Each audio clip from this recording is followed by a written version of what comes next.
దానికి నిప్పు పెట్టిన దానికి కుమార్ చచ్చిన దానికన్నా ఆ వీరభద్రం చచ్చిన దానికన్నా నిన్ను క్రూరంగా చంపేస్తాను రా. విశ్వం,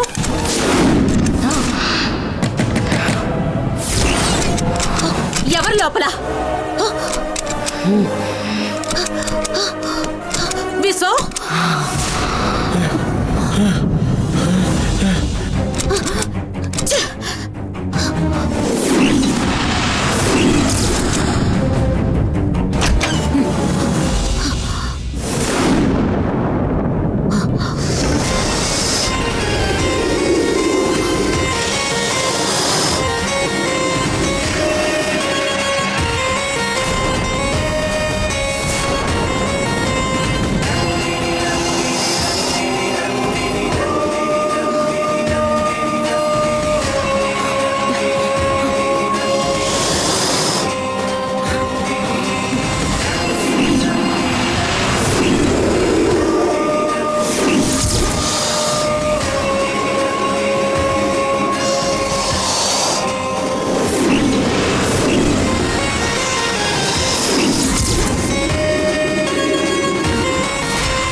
థ్యాంక్ గాడ్.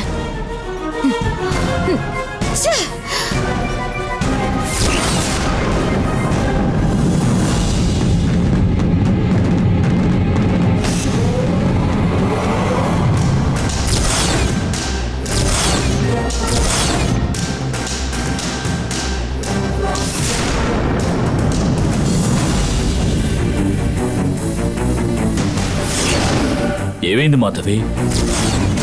నందిని ఇక్కడికొచ్చి వెళ్ళింది. ఏమిటి? నందిని ఇక్కడికి వచ్చిందా? అంటే విశ్వాన్ని చంపేసిందా? విశ్వం చావలేదు. విశ్వం నందినిని చూసిన షాక్లో మూర్ఛపోయాడు. నేను రావడం కొద్దిగా ఆలస్యమై ఉంటే నందిని విశ్వాన్ని చంపేసి ఉండేది.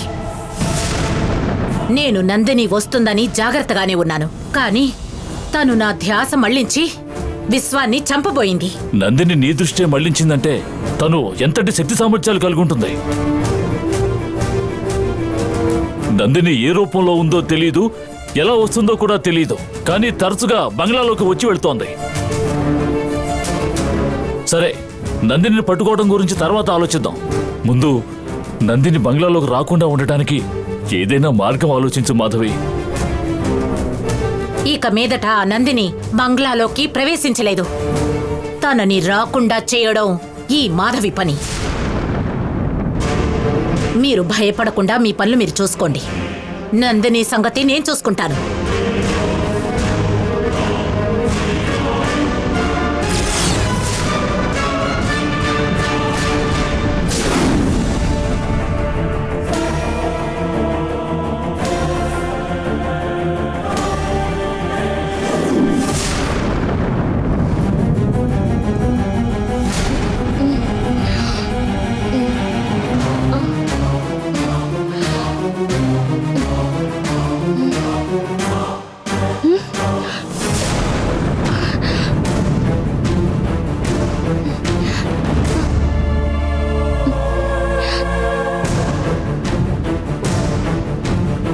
ఏం జరిగింది?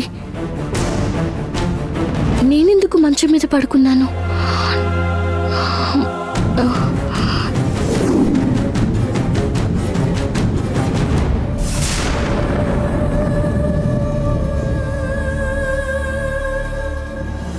టైం బాగుంది.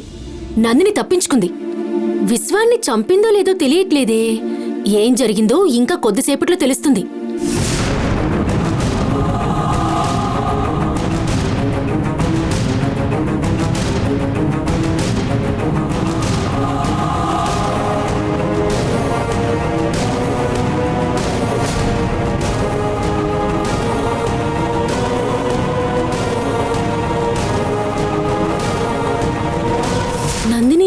ఇప్పుడే కదా బయటికి తప్పించుకుపోయింది. కానీ రూమ్ లో నిద్రపోయి లేచొస్తున్నట్టుంది. బయటికి వెళ్ళిన తను అప్పుడే ఎలా ఇక్కడికి వచ్చేసింది?